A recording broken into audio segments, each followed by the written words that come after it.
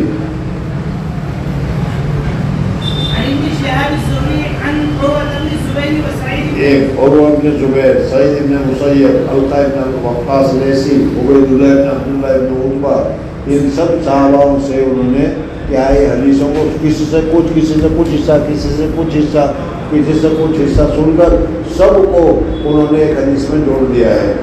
عن عائشہ رضی اللہ تعالی عنہا زوج نبی صلی اللہ علیہ وسلم، حضور اب یہاں سے وہ حدیث شروع ہوتی ہے کہ حضور اکرم صلی اللہ علیہ وسلم کا معمول تھا کہ حضور اکرم صلی اللہ علیہ وسلم جب سفر میں جاتے تھے کہ پنکھا بند کر دے،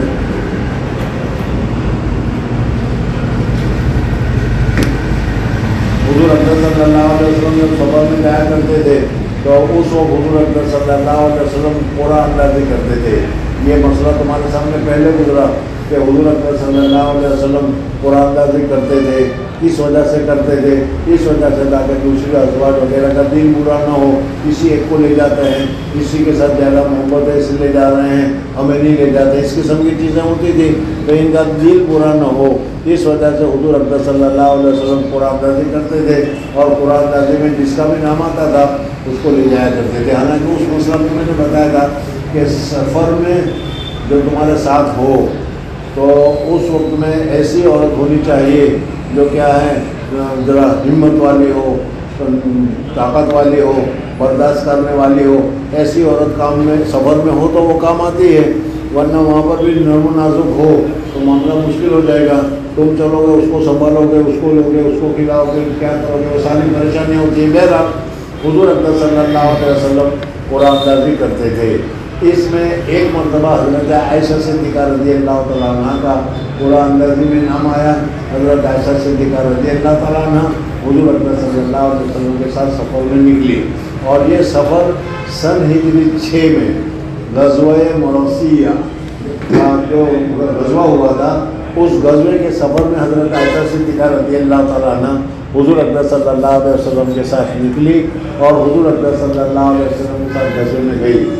غزوے میں عورتیں لڑنے کے لیے نہیں جاتی، سمجھ میں آنا۔ اور دوسری بات یہ ہے کہ وہاں پر آج کل کی طرح وہ کیا دسترخوان نہیں لگتا، بلکہ ہر ایک آدمی کو اپنا کھانا، اپنا پینا، اپنی ضروریات ہوتی ہے۔ اس وجہ سے حضور اکبر، پھر اس کے علاوہ جو زخمی وغیرہ ہوتے ہیں ان کو پانی پلانا ہے، ان کی تیمارداری کرنا ہے، ان میں عورتیں کام آتی ہے۔ اس وجہ سے حضور اکبر صلی اللہ علیہ وسلم کو لے جایا کرتے تھے۔ حضرت عائشہ صدیقہ رضی اللہ تعالیٰ عنہ کو لے کر تشریف لے گئے۔ یہ غزوہ سن ہجری 6 میں ہوا اور اس وقت حضرت عائشہ صدیقہ رضی اللہ تعالیٰ عنہ جو تھی حضور اکبر صلی اللہ علیہ وسلم کے ساتھ تھی۔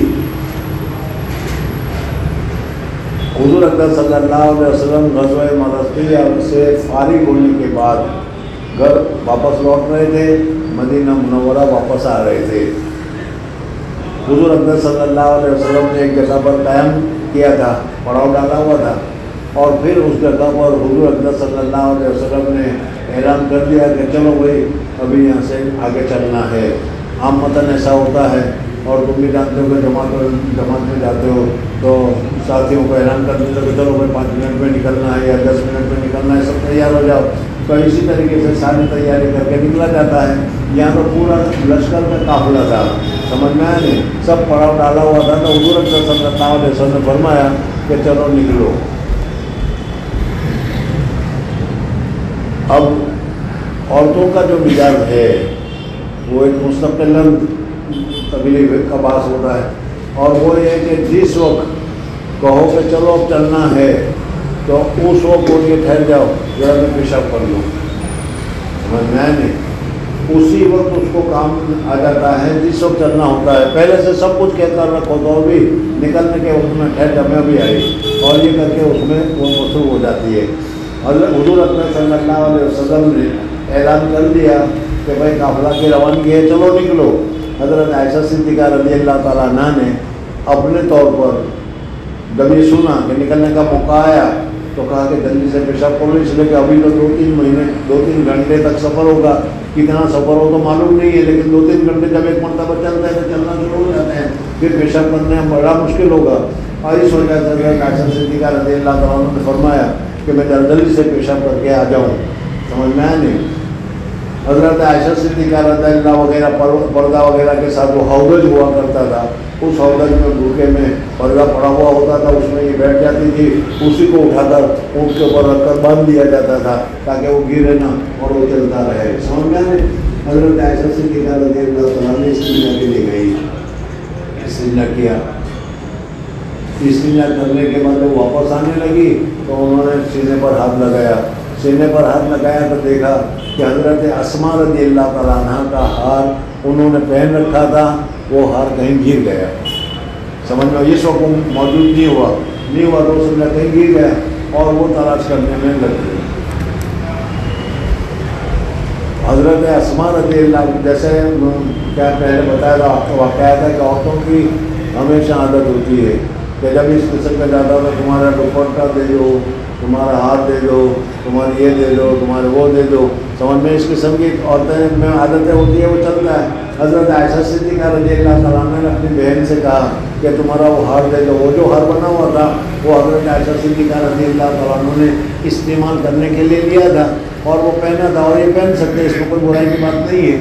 لیکن یہاں پر حضرت عائشہ صدیقہ رضی اللہ تعالیٰ عنہ نے جب دیکھا، پیشاب کر کے اٹھی، دیکھا تو یہاں تو ہار ہے نہیں، گم ہو گیا، گر گیا ہے کہاں۔ اب حضرت عائشہ صدیقہ رضی اللہ تعالیٰ عنہ اس ہار کو تلاش کرنے میں مصروف ہو گئی، دوسرے کا ہار تھا، ظاہر بات ہے، تلاش کرنے میں مصروف ہو گئی، اور اس مصروف ہونے میں حضرت عائشہ صدیقہ رضی اللہ تعالیٰ عنہ کو دیر ہو گئی۔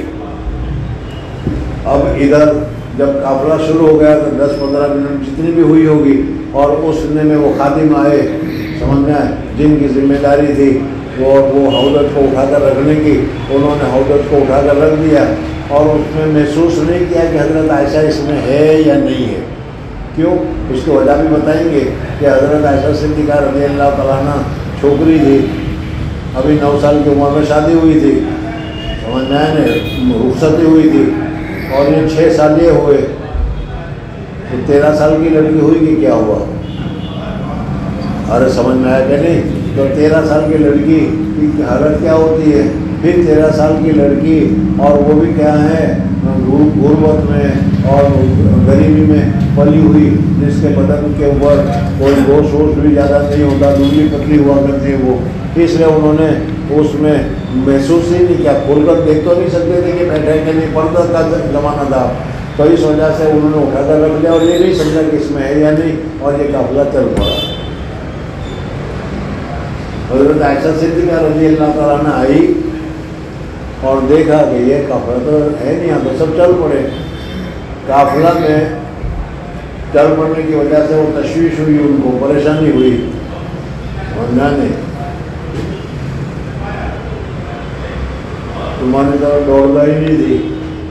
انہوں نے سوچا کہ بھائی مجھے یہی رہنا چاہیے، مجھے جب قافلے میں دیکھیں گے کہ نہیں ہے تو یہی تلاش کرنے کے لیے آئیں گے، یہی سے چھوٹی ہے، سمجھ میں آنے، اور ہمارے جیسے دوڑ رہا ہے ادھر کہ چل میں تھوڑا سا آگے چلتا ہوں، ادھر چلوں ادھر چلوں، سمجھ میں آنے، وہ اس راستے سے گئے ہو تم اس راستے سے چل پڑو، اور پھر وہ گم شدگی ہو جائے، پریشانی ہو جائے۔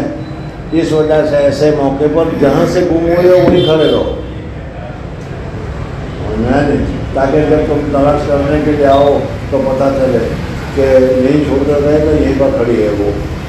تو حضرت عائشہ صدیقہ رضی اللہ تعالیٰ عنہ نے سمجھا کہ میں یہیں پر انتظار کرتی ہوں، جب حضور صلی اللہ علیہ وسلم یا قافلے میں دیکھیں گے کہ میں نہیں ہوں تو ظاہر بات ہے کہ وہ قافلہ چلا تھا اس وقت میں نہیں ہے تو وہ وہیں ہوگی، اس لیے کوئی نہ کوئی یہاں تلاش کرنے کے لیے آئے گا مجھے اور مجھے لے کر جائے گا۔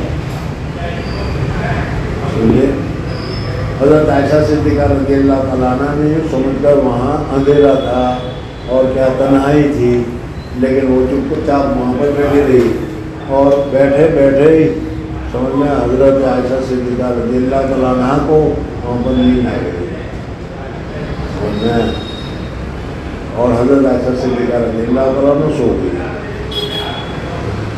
حضور اکرم صلی اللہ علیہ وسلم نے اس قافلے کے لیے اخیر میں ایک آدمی کو ذمہ دار ٹھہرایا جاتا ہے، پتہ نہیں تم لوگ جماعت میں جاتے بھی ہو کہ نہیں، اور اس اصول اور کام کرتے ہو کہ نہیں معلوم نہیں، لیکن ایسا جماعت میں بھی ہوتا ہے کہ ساری جماعت مسجد سے باہر نکل گئی تو ایک آدمی ہوتا ہے وہ اخیر میں، وہ جماعت کا سامان وغیرہ کچھ رہ گیا ہو، کچھ گر گیا ہو، کچھ باقی رہ گیا ہو، اس سب کو دیکھنے کے لیے اور بند وغیرہ کرنے کے لیے ایک آدمی کی ذمہ دار ضرور کیا جاتا ہے، وہ کرتا ہے، کرنے آئیں گے، سمجھ میں آئے۔ تو اسی طریقے سے حضور اکرم صلی اللہ علیہ وسلم نے ایک صحابی کو جن کا نام ابھی آیا بتائیں گے، تو ان کو متعین کیا تھا کہ وہ قافلے کے اخیر میں آ کر قافلے والوں کا کچھ رہ گیا ہو، گر گیا ہو تو وہ سب کو دیکھ کر دیکھتا ہوا آئے۔ اندھیرے میں وہ آتے ہوئے انہوں نے دیکھا کہ کچھ عورت سے کچھ لیٹا ہوا ہے یہاں پر، سمجھ میں آئے۔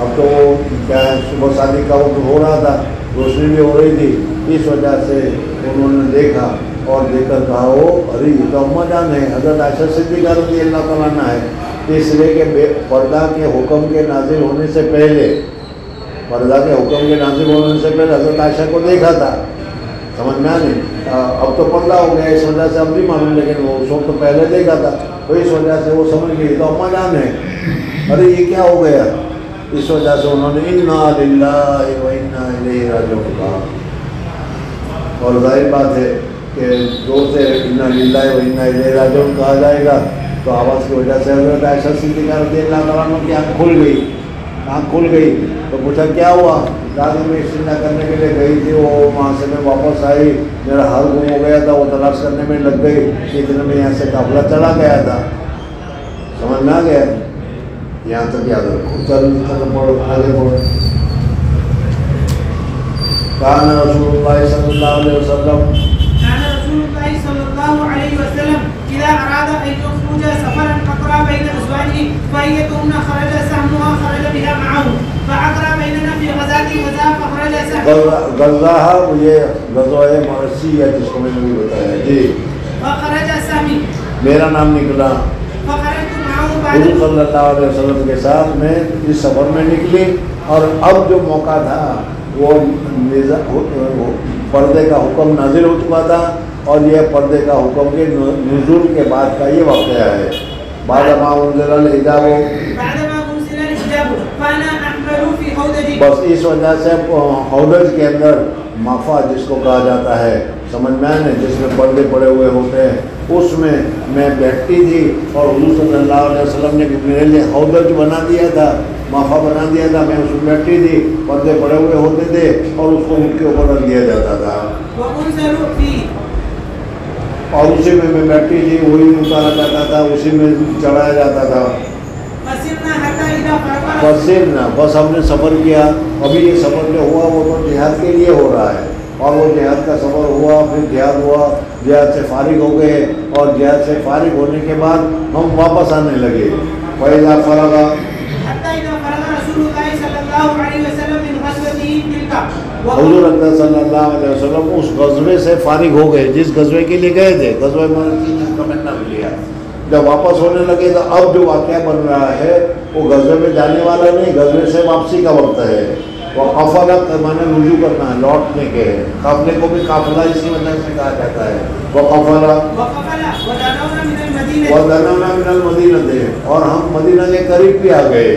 سمجھنا ہے 10-15 منٹ آگے لڑنے کے لیے گئے تھے، وہاں سے آتے آتے مدینہ کے قریب آ گئے. اب یہ رات ہو گئی، وہاں پر قیام کیا.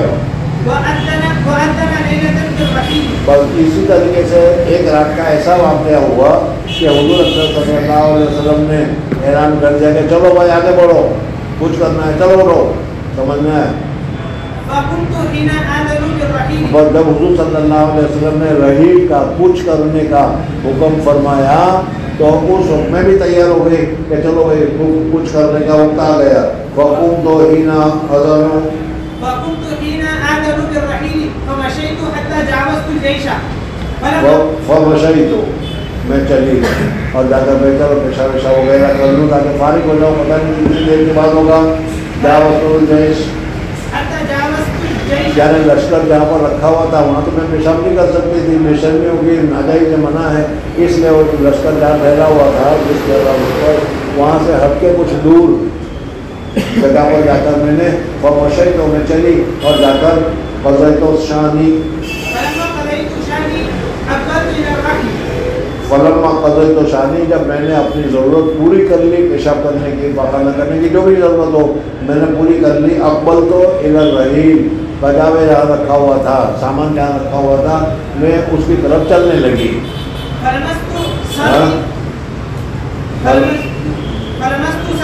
اور لمست و صدری، میں نے اپنے سینے پر ہاتھ لگایا، ارے وہ میرا نیکلیس کھو گیا. اس وقت مجھے یاد آیا کہ میں نے جو ہار پہنا ہوا تھا جو اس کے اپنی بہن کا تھا اسماء کا، سمجھ میں آیا نا. میں نے ہاتھ لگایا تو وہ مجھے نہیں ملا، تو مجھے معلوم آ کہ یاد نہیں کہیں گر گیا ہے. فلمست و صدری، جزع اصفار کا جو ہار تھا وہ ہار میرے گلے میں نہیں ہے، لوگ ٹوٹ چکا ہے وہ. اس وجہ سے میں پھر جہاں استنجا کیا تھا وہاں لوٹی کہ شاید وہاں ہاتھ لگا ہو، وہاں ٹوٹ گیا ہو، اور میں اس کو تلاش کرنے لگی. فرجعت،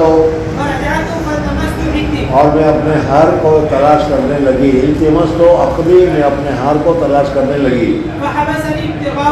تو اس وجہ سے اس تلاش کرنے میں اور اس ہار کو دیکھنے میں مجھے تاخیر ہو گئی. حبس نے روک لیا اس کو، اس کا تلاش کرنے کو روک لیا، اس کے تلاش نے مجھ کو. اب ادھر کیا ہوا اب یہ دیکھو کہ حضور اکرم صلی اللہ علیہ وسلم نے اعلان کر دیا کہ چلو بھائی کچھ کرنا ہے، اور کچھ کرنے کی وجہ سے سارے کے سارے لوگ تیار ہو گئے. سمجھ میں، میرا حوض، میرا مفا جہاں رکھا ہوا تھا وہاں پر لوگ آئے، اس لیے کہ اس کو ہی اٹھا کر ان کے اوپر باندھ دیا جاتا تھا، یہی ہوا کرتا تھا. تو وہ لوگ یہاں آئے اور آ کر انہوں نے میرے مفا کو اٹھا کر یہاں پر باندھ دیا. حالانکہ میں اس میں نہیں تھی، لیکن ان کو پتہ کیسے چلتا کہ بھائی کوئی اس میں ہے یا نہیں ہے. اگر موٹا تازہ اور کوئی ہوتی، سمجھ میں آیا، تو پھر اس صورت میں وزن معلوم ہوتا. لیکن میں تو جوان چھکری تھی اور پتلی تھی، پھر گوشت بھی نہیں تھا اتنا، بدن موٹا بھی نہیں تھا، کھانا بھی کم ملتا تھا، اس وجہ سے میں ہلکی پھلکی تھی، اور ہلکی پھلکی بیٹھی ہوئی ہے یا نہیں ہوئی کیا پتہ چلتا ہے. تو اس وجہ سے جو خادم آئے تھے ان خادموں نے اس مفا کو اٹھایا اور اٹھا کر اس کے اوپر باندھ لیا. ان کو پتہ نہیں چلا کہ اس میں کوئی ہے یا نہیں. وہ یہی سمجھے کہ اس میں حضرت عائشہ صدیقہ رضی اللہ تعالیٰ عنہ موجود ہے، اور یہ سمجھ کر انہوں نے گھوڑے اور اونٹ کے اوپر اس کو باندھ دیا. فحبسنی ابتغاؤہ، اس ہار کی تلاش نے مجھے روک لیا. فعقل الذين يرحلونني فاحتملوا عودتي، جو رحال کے وقت میں خدام بھی تھے قافلے کے، وہ آئے اور آ کر انہوں نے کیا ہے میرا سامان جن کی ذمہ داری یہ کام کرنے کا وہ انہوں نے باندھ دیا. فاحتملوا عودتي، میری عودت کو انہوں نے اٹھایا فرحلوا على بعير اور میرے اونٹ کے اوپر اس نے ان کو باندھ دیا، كنت اركب جس اونٹ کے اوپر میں سوار ہوا کرتی تھی. وهم يحسبون اور وہ یہ شمار کرتے تھے کہ میں اس میں موجود ہوں. انہوں نے کوئی محسوس نہیں کیا کہ میں ہوں یا نہیں ہوں، اس لیے کہ پردہ کھول کر تو دیکھ سکتے نہیں تھے، بے پردے کی ہوتی اور جائز نہیں تھا. اور کیا وہ یہ سمجھے کہ اماں جان اسی اندر موجود ہے، اٹھا کر رکھ دیا. اني فيه وكان الناس اذا ذاك اور ناسو نہیں ہے، وكان النساء اچھا نشا ہے. کہتے ہیں کیا فرق پڑتا ہے یہ؟ کہتے ہیں کہ اس زمانے میں عورتیں جو تھی وہ کیا ہے موٹی تازی تگڑی زیادہ نہیں ہوا کرتی تھی، کھانا بھی کم ہوتا تھا، کھانا بھی کم ملتا تھا، اس لیے کبھی کھایا کبھی نہیں کھایا. اس وجہ سے بدن بھی موٹا تازہ نہیں ہوتا تھا، اور کیا دبلی پتلی ہوا کرتی تھی. اور پھر میں 6 سال میں شادی ہوئی، 9 سال میں رخصتی ہوئی، اور 9 سال کے بعد اب یہ 6 سال ہو گئے. تو 15 سال کی نوجوان لڑکی، 15 سال کی لڑکی کا ویسے بھی وزن کیا ہوتا ہے سمجھنا کہ نہیں. تو اس وجہ سے ان کو یہ محسوس نہیں ہوا کہ اس وقت اس میں حضرت عائشہ صدیقہ رضی اللہ تعالیٰ عنہ موجود ہے یا نہیں، بلکہ وہ یہی سمجھے کہ اس میں ہے اور اٹھا کر انہوں نے باندھ لیا. وکان النساء، ہلکی پھلکی ہوا کرتی تھی، بھاری نہیں ہوتی تھی، اور ان کو گوشت سے بھری ہوئی نہیں ہوتی تھی، نہیں بھرا ہوا ہوتا تھا گوشت، بدن موٹا تھا تگڑا. یا انہوں نے اور وہ کھاتے بھی کیا تھے، وہ 2-4 لقمے کھا لیے. جی بس اس وجہ سے اس قوم نے جب اس مرکب کو جس میں رہتی تھی بیٹھتی تھی اس کو اٹھایا تو اس نے وہ بوجھ کو محسوس نہیں کیا کہ اس کا بوجھ کیا ہوگا. جی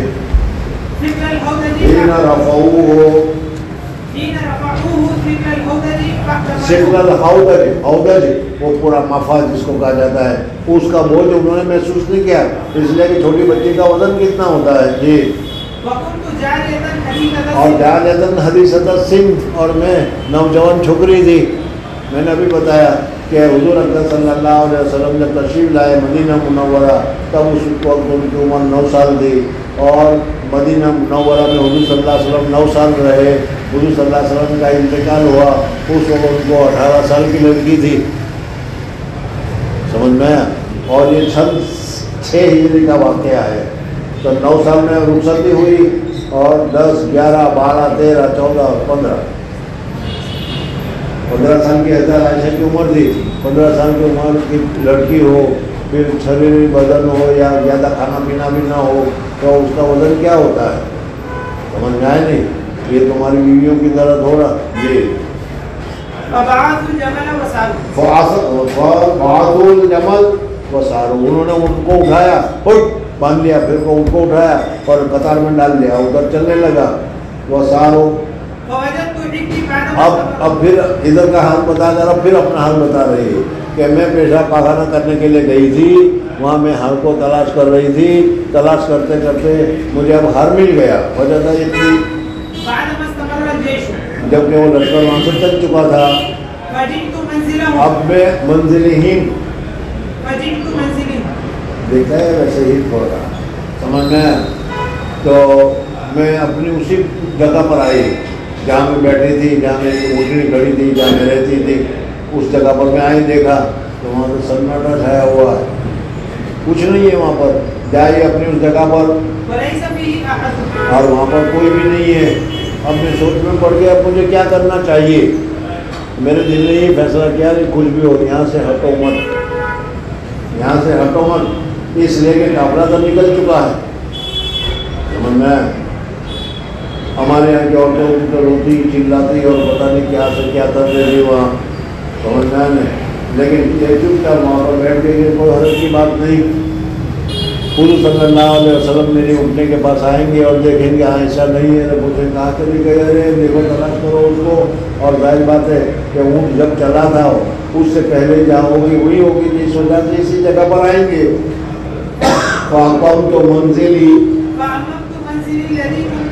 میں جس جگہ پر تھی اسی جگہ پر میں بیٹھ گئی.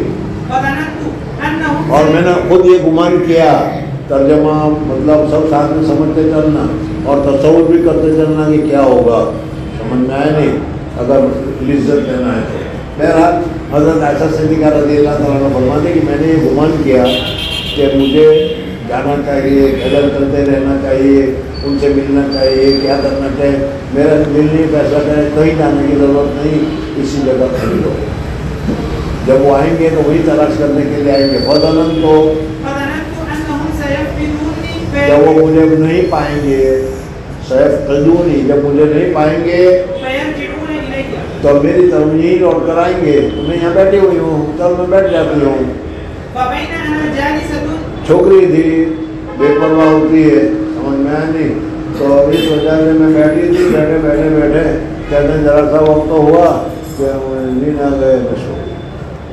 اللہ کی بندی ایسے ہوتے ہیں کہ نیند آتی ہے لیکن بے فکری نوجوانی سمجھ بے فکری تو زیادہ پرواہ تو ہوتی نہیں. اس وجہ سے جہاں چاہے سلا دو، سمجھ میں.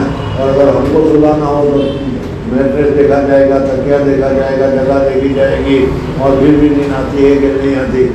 سمجھے 2 بجے تک یہاں پر نیند نہیں آ رہی. بہرحال یہ ہیں بے فکرے لوگ، یہ پڑھے کے سو گئے. تو حضرت عائشہ صدیقہ رضی اللہ تعالیٰ عنہ فرماتی ہے کہ انتظار میں مجھے نیند آ گئی اور میں سو گئی. فوائنا انا جالستٌ، میری آنکھ کالی ہو گئی اور بند ہو گئی، نیند آ گئی.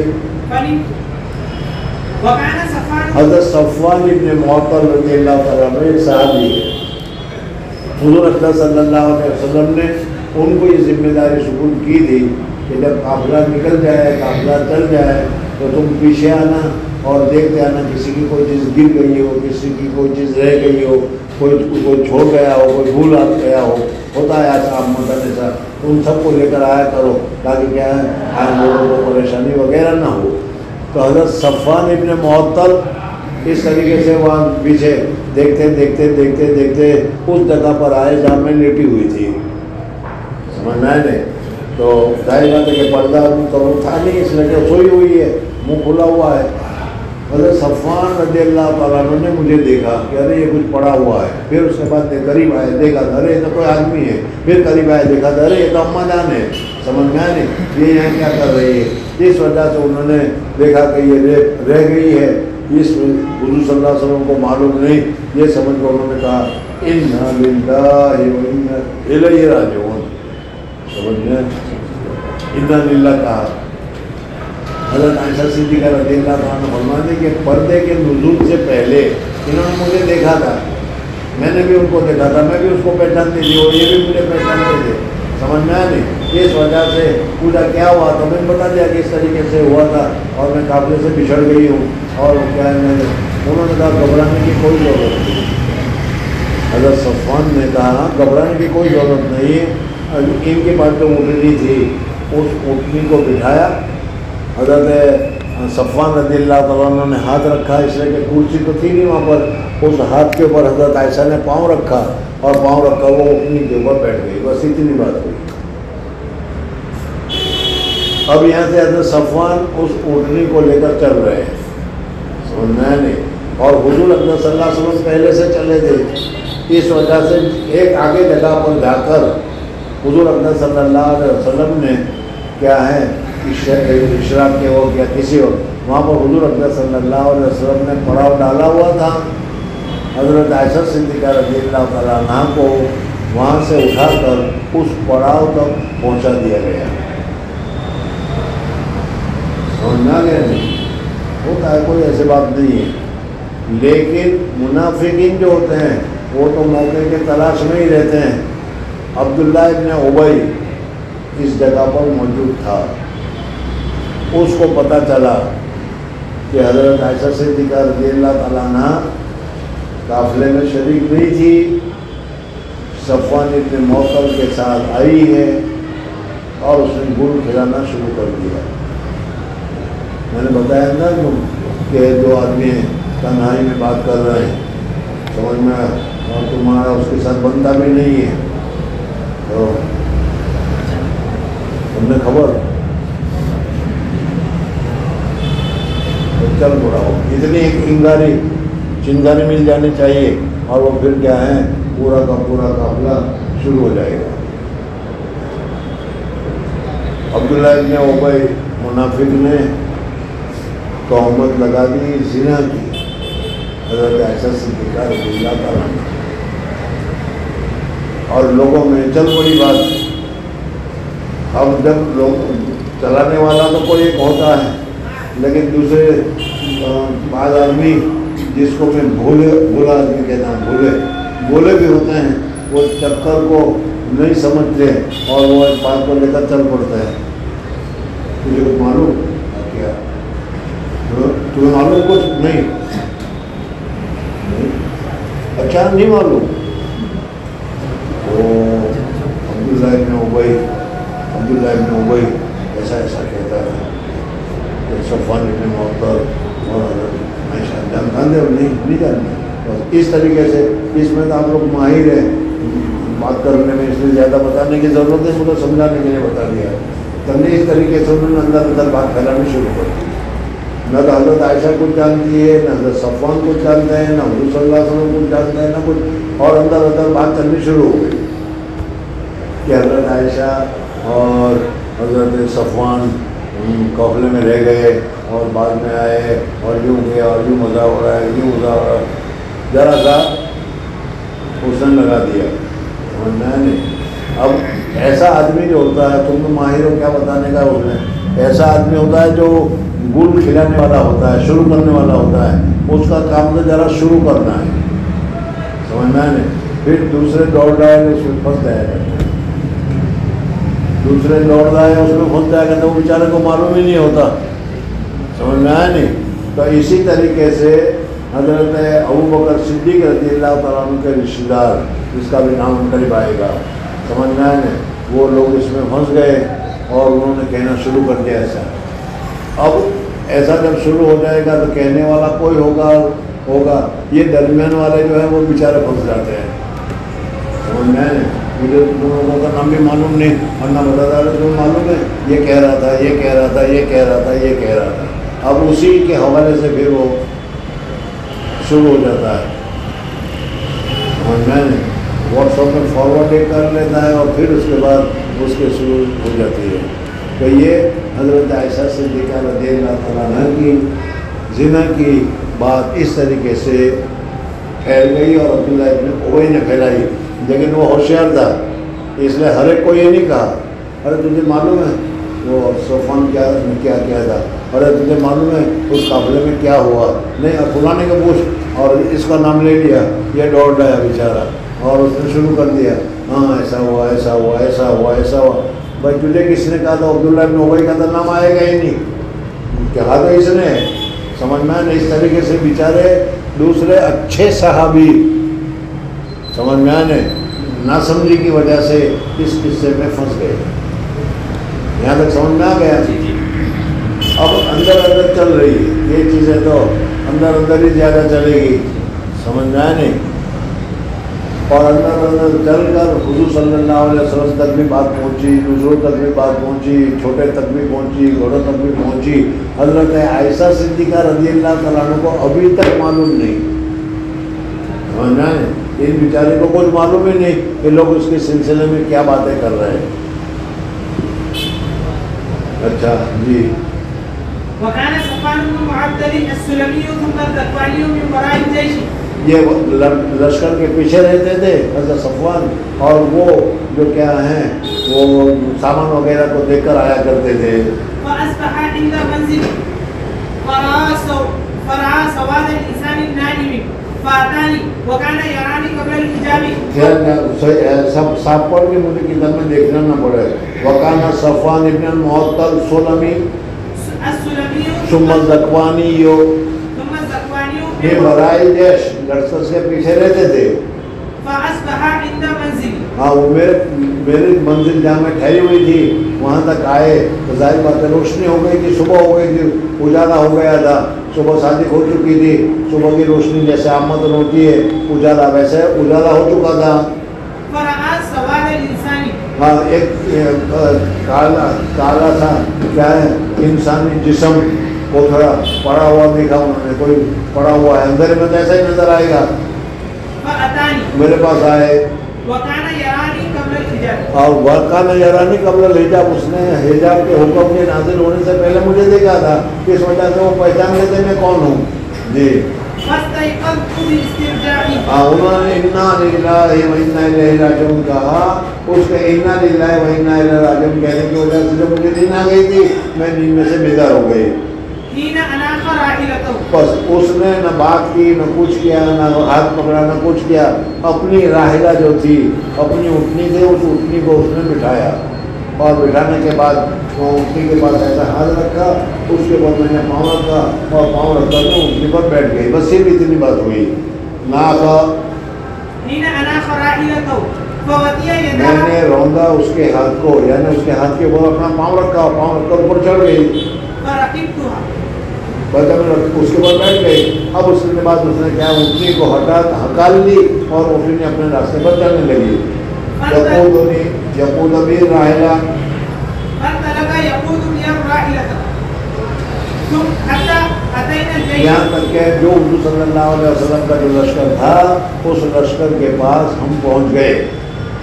بعدما نزلوا معرسين بعدما نظر المورثین, وہ لوگ وہ بھی کیا رات بھر چلتے رہے اور چلتے رہنے کے بعد جب صبح کا جب وقت ہوا تو کچھ دیر آرام کرنے کے لیے وہ وہاں پر ٹھہر گئے تھے. وارس کہتے ہیں اخیری رات میں آرام کرنے کے لیے لیٹنا, سمجھ میں.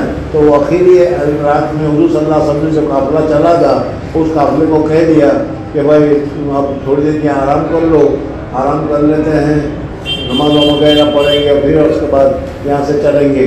تو اس طریقے سے وہ وہاں قافلہ وہاں رکا ہوا تھا, وہاں تک میں پہنچ گئی. بعد ما نظروا معرسین في نهر الظهيرة. ظہیرہ زوال کا وقت سے پہلے کا جو وقت ہوتا ہے صبح کیا کہتے ہیں 10:30 9 9:30 10 11 بجے والا وقت, اس کو ظہیرہ سے تعبیر کیا جاتا ہے. اس وقت میں وہاں پر پہنچ گئی. جی فهلك من هلك. حلق من حلق, بس اتنا سا واقعہ تھا اور اس واقعے کا واقعہ بتنگر بنا دیا گیا. اور پھر لوگوں نے میرے متعلق حضرت صفوان کے متعلق جو شروعات کرنا شروع کر دی. حلق من حلق. وكان الذي تولى الإفك. اور یہ تہمت عفق کا والی جو بنا تھا, شروعات جس نے کی تھی وہ تھا عبداللہ ابن ابی ابن سلول. فقدمنا المدینہ. اب ہم اس کے بعد وہ قافلہ جو تھا وہ قافلہ مدینہ منور آ گیا اور میں بھی مدینہ آ گئی اور سارے کے سارے لوگ بھی مدینہ منور آ گئے. مدینہ آنے کے بعد وہ جو راستے والا شگوفہ چھوڑ دیا گیا تھا وہ اب اندر ہی اندر چلنے لگا. تمہیں معلوم سمجھ میں اور کہ ایسا ہوا ایسا ہوا ایسا ہوا. اور حضرت عائشہ صدیقہ رضی اللہ تعالیٰ عنہ کے متعلق مدینہ میں گویا کہ ایسی بات پھیل گئی. فاشتقیت بها شهرا. کہاں گیا فقدمنا المدینہ فاشتقیت بها شهرا. ایک مہینے تک مسلسل یہ شکایت چلتی رہی, اندر ہی اندر مواد چلتا رہا, پکتا رہا. شہرن والناس يفيضون من قول اصحاب الافك. اور اصحاب الافک ابو عبداللہ ابن ابی اور ان کے جو ساتھی جتنے بھی ہیں ان ساتھیوں کے نام سے سمجھ میں مدینہ منورہ میں ہر جگہ چرچا چلتا رہا کہ حضرت عائشہ نے ایسا کیا ایسا کیا ایسا کیا ایسا کیا ایسا کیا. حضرت عائشہ کو خود معلوم نہیں ہے من قول اصحاب الافک. ويريبني في وجعي. حضرت عائشہ صدیقہ رضی اللہ تعالیٰ عنہ فرماتے ہیں کہ مجھے تو کچھ معلوم ہی نہیں اور میرے خلاف پروپیگنڈا چل رہا ہے، اور ادھر میری طبیعت خراب ہوئی، ذرا سی سر میں درد وغیرہ تھا، تکلیف تھی، پریشانی تھی، وَيُرِبَنِي فِي وَجْعِي أني لا أرى من النبي صلى الله عليه وسلم اللطف الذي كنت أرى منه حين أمره.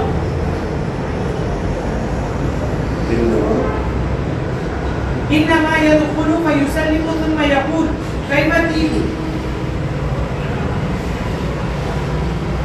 نہیں سمجھ میں آیا میں کیا کروں. کہتے ہیں ایک تو حال یہ تھا، مدینہ میں اندر سب کچھ چل رہا ہے، میرے سر میں درد ہونے لگا، بیمار ہو گئی، تکلیف ہوتی ہے، بیماری آ جاتی ہے، مجھے سر میں تکلیف ہونے لگی، سر میں بیماری ہو گئی. اب یہاں پر حالات بھی میرے گھر میں حالات بھی بدل گئے. حضرت عائشہ صدیقہ رضی اللہ تعالیٰ عنہ فرماتی ہے میرے گھر کے حالات بھی بدل گئے.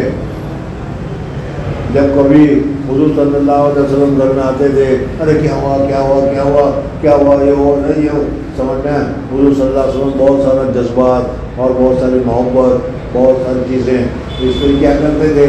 لیکن اب جب ہم سفر سے واپس آئے ہیں تو حضور صلی اللہ علیہ وسلم کے طریقے میں، حضور صلی اللہ علیہ وسلم کے عمل میں بھی ذرا سا فرق محسوس ہوا. وہ محبت، وہ تعلق، وہ دل کی گہرائی سے ملنا جلنا، سمجھ میں آیا، وہ اس وقت محسوس نہیں کرتے. حضور صلی اللہ علیہ وسلم میرے ساتھ تعلق رکھتے تھے لیکن اوپرا تعلق، گہرا تعلق نہیں. سمجھ میں آیا نہیں. اب پوچھ رہے کیسے ہو، ٹھیک ہو، ٹھیک ہے چلو بس سمجھ میں آیا نہیں. یا اس سے پہلے جب آتے تھے السلام علیکم، وعلیکم السلام، کیسے ہو، کیا بات ہے، کیا جیسا بھی ہوتا ہوگا محبت کے ساتھ. اب اس کی دیکھا بس کیا پوچھو خلاص، کیسی ہو خلاص، پوچھ لیا ٹھیک ہو گیا، بات ختم ہو گئی. تو میں سمجھ لگی یعنی کیا بات ہے. حضور صلی اللہ علیہ وسلم زیادہ ہماری طرف توجہ کیوں نہیں دے رہے ہیں. سمجھنا تو میں سمجھے کہ مشغول یہ ہوگی، کام ہوگا، کچھ یہ ہوگا، کچھ ہوگا، کوئی سر پر بوجھ ہوگا. ایسے آدمی بہت ساری چیزیں سوچتا ہے. حضرت فاطمہ عائشہ صدیقہ رضی اللہ تعالیٰ عنہ فرمایا کہ میں یہی سمجھی کہ ہوگی کوئی معمولی بات ہوگی. اچھا فی وجی انی لعارا، میں البتہ دیکھتی تھی، من النبی صلی اللہ علیہ وسلم اللطف الذی کنت ارا منہ، حضور اقدس صلی اللہ علیہ وسلم کی طرف سے جو محبتیں، جو شفقتیں مجھے ملا کرتی تھی وہ میں جانتی تھی کہ حضور صلی اللہ علیہ وسلم اس سے پہلے کتنی محبت کے ساتھ پیش آتے ہیں، کتنے تعلقات سے ساتھ پیش آتے ہیں. اور اب میں دیکھ رہی ہوں کہ وہ محبت، وہ شفقت نہیں ہے، صرف رواداری ہے. سمجھ میں آیا نہیں. اور رواداری میں صرف کیسی ہو، طبیعت ٹھیک ہے، ٹھیک ہے بس خلاص، اس سے زیادہ آگے کچھ نہیں. سمجھ میں آیا نہیں. معلوم ہوتا کیسی ہو، میں سمجھ میں دوا دوں، ڈاکٹر کو بلا دوں، ڈاکٹر کو فون کروں، ایسا ہی کرتا ہوں میں، چلتا نہیں. کل دوارا بھی نو ہی نام رضا، وہ لطف جو کہ میں دیکھتی تھی جس وقت میں بیمار ہو جاتی تھی، اس وقت حضور صلی اللہ علیہ وسلم میرا کتنا خیال کرتے تھے. اس وقت میں بیمار ہوں لیکن حضور اکرم صلی اللہ علیہ وسلم سے بھی خیال کتنا ہے، کیسا ہے، بس اتنا کہتے تھے. انما یدخل، حضور صلی اللہ علیہ وسلم گھر میں داخل ہوتے تھے، کوئی سلم و سلام کرتے تھے. گھر میں داخل ہوتے ہوئے سلام کرنا مسنون ہے. اس وجہ سے اپنے بیوی بچے ہو تو بھی، کسی دوسرے کے گھر جاتا ہو بھی، لیکن اپنے گھر میں داخل ہوتے ہوئے بھی سلام کرنا چاہیے. اگر گھر میں کوئی پہلے فن میں ہے تو السلام علیکم کہو، اور اگر کوئی نہیں ہے السلام علینا وعلی عباد اللہ الصالحین کہو. تو اس کی وجہ سے وہ شیطان پھر گھر میں داخل ہونے کی ہمت نہیں کرتا. وہ کہتا کہ یہ آتا بسم اللہ بھی پڑھ لیا گیا اور کیا ہے سلام بھی پڑھ لیا گیا، آج رات کو ہم اس گھر میں ٹھہر نہیں سکتے. شیطان نہیں ٹھہرتا. تم لوگوں کو اپنے کمرے میں جاتے ہوئے سلام کرنا چاہیے.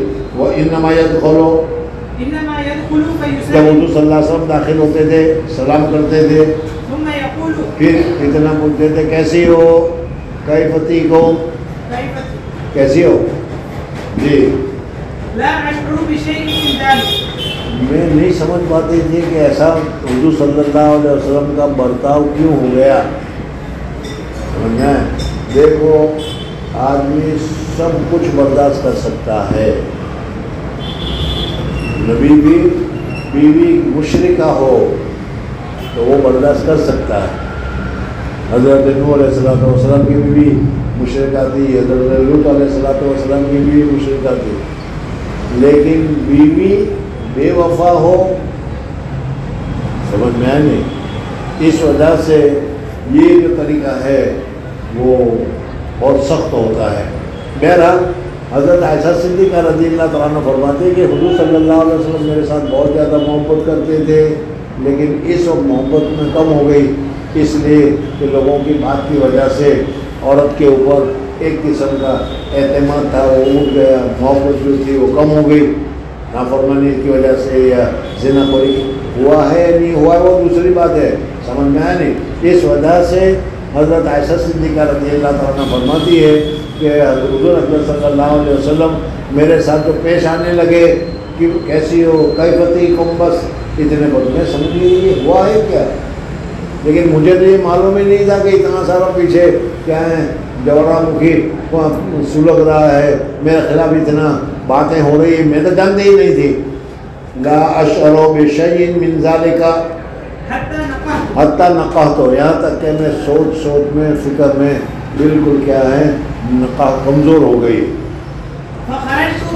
اب ایک دن ایسا ہوا کہ ان کے یہاں بیت الخلا تو تھے نہیں, وہ شروع میں بھی پہلے بتایا تھا, اس وجہ سے رات ہی کو یہ لوگ نکلا کرتے تھے. تو فرماتے ہیں کہ ایک مرتبہ ایسا ہوا کہ میں اور مستح سمجھنا دونوں رات کو استنجا کرنے کے لیے, بیت الخلا کرنے کے لیے ہم لوگ اپنے گھروں سے نکلے. اس زمانے میں یہ دستور تھا, اور جہاں یہ آیا تھا مسئلہ میں نے بتایا تھا کہ اب تم تو سارے کے سارے بڑے بڑے شہروں والے لوگ ہوں, اس لیے کیا معلوم, لیکن جو دیہاتی لوگ ہیں سمجھ میں آئے نہیں, اور ان کے آج بھی اب یہ دستور ہوگا کہ کھیتوں میں جا کر, جنگلوں میں جا کر, پہاڑوں میں جا کر کیا ہے کیا استنجا وغیرہ کیا کرتے ہیں, اور اس کے لیے عموماً رات کا وقت اختیار کیا جاتا ہے. تو حضرت عائشہ صدیقہ رضی اللہ تعالیٰ عنہ فرماتی ہے کہ ایک مرتبہ ایسا ہوا کہ میں اور مستح سمجھنا ہے دوست لیجیے, اور ہوتا ہی ہے یہ کہ گاؤں میں رات کو جانے کے لیے ایک دو تین ایسے آپس میں دوست بن جاتے ہیں, ارے چلتی ہے کیا, ارے چلتی ہے کیا, چلتے کیا, اور تینوں کے ایک ساتھ پیشاب آ جاتا ہے, ایک ساتھ پکانا لگ جاتا ہے, اور یہ تینوں اس طریقے سے نکلتی ہے, ایسا مطلب ہوتا ہے. تو حضرت مستح ان کی والدہ جو تھی وہ حضرت عائشہ صدیقہ رضی اللہ تعالیٰ عنہ کے لیے استنجا کے لیے جا رہی ہے. ابھی تک حضرت عائشہ صدیقہ رضی اللہ مہینوں پر ہو گئے, ابھی تک حضرت عائشہ صدیقہ رضی اللہ تعالیٰ عنہ کو کچھ پتا نہیں. اب کیا ہوا کہ میں نکلی مصطح کے ساتھ, ہاں تبرج کے لیے, پاخانہ کے لیے, ایسی جگہ کی طرف جہاں پر استنجا کے لیے جایا کرتے ہیں, میں نکلی. اور ہم رات ہی رات کو نکلا کرتے تھے, دن کے نکلنے کا ہمارا سوال ہی پیدا نہیں ہوتا تھا.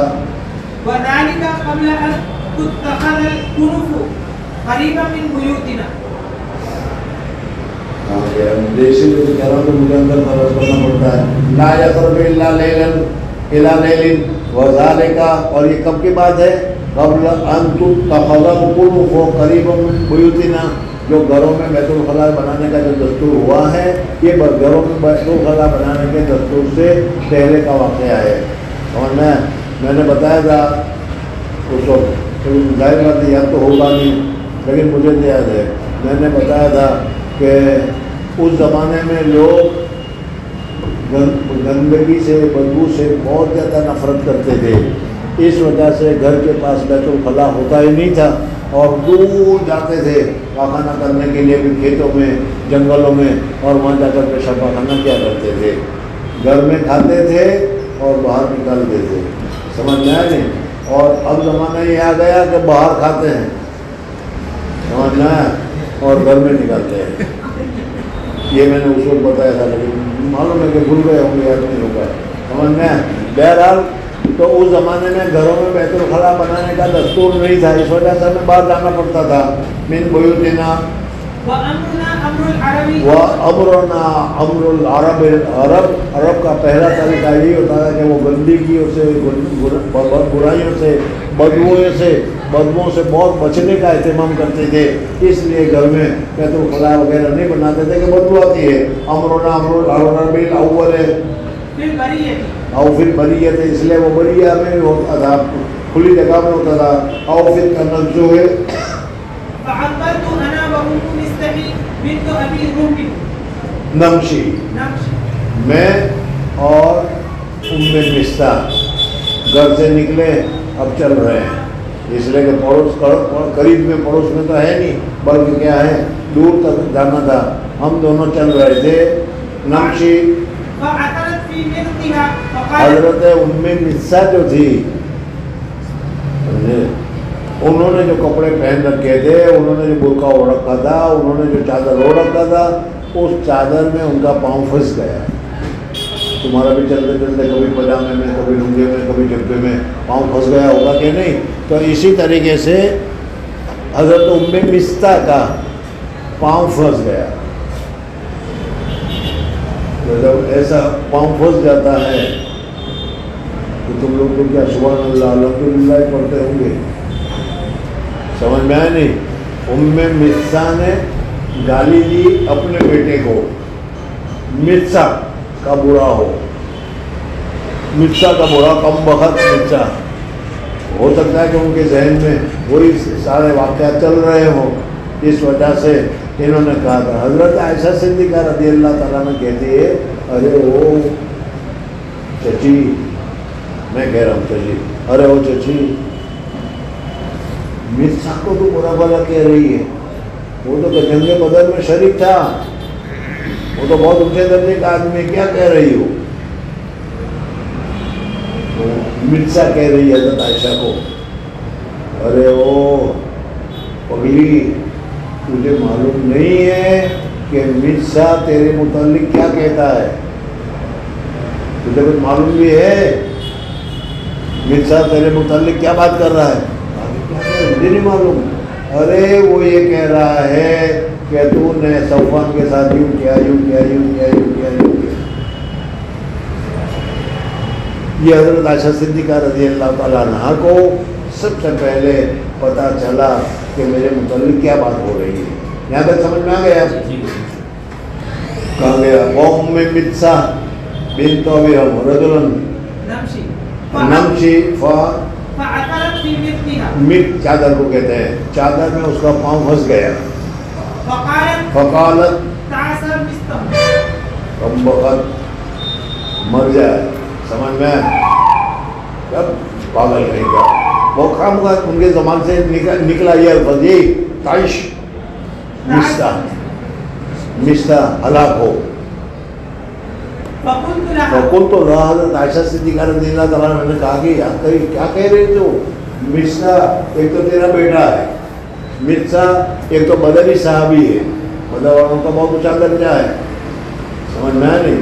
اس وجہ سے میں نے کہا فقلت لها، اتنی بری بات تم نے کہی اپنے بیٹے کے لیے، اتنے بڑے اونچے آدمی کے لیے، وہ مر جائے، وہ ہلاک ہو جائے، وہ برا ہو جائے، وہ اس کا منہ کالا ہو جائے، جو بھی ترجمہ کر لو. معقول تھے شہید بدر، جس آدمی نے بدر کی لڑائی میں شرکت کی ہو، اس آدمی کو تم ایسا برا بھلا کہہ رہی ہو؟ تعیش. سمجھ میں آیا نہیں؟ جی. وقالت، اس نے حضرت مستح نے کہا، یا ہنتا، وہ پگلی، تجھے کیا معلوم وہ تیرے متعلق کیا کہتا ہے؟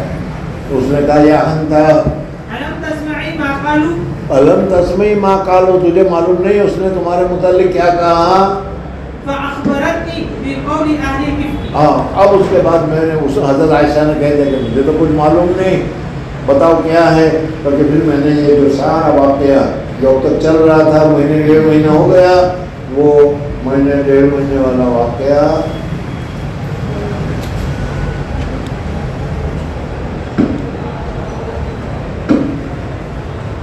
جی تو چاہتا ہے کہ پورا کریں واقعہ، لیکن اب تم کو بھوک لگ رہی ہوگی اور آج بڑھیا کھانا پکا ہے اور میرے جی کیسے لگے گا، اسی لیے مزہ نہیں آتا ایسے واقع درمیان میں چھوڑ کر جانے کا۔ چلو دیکھیے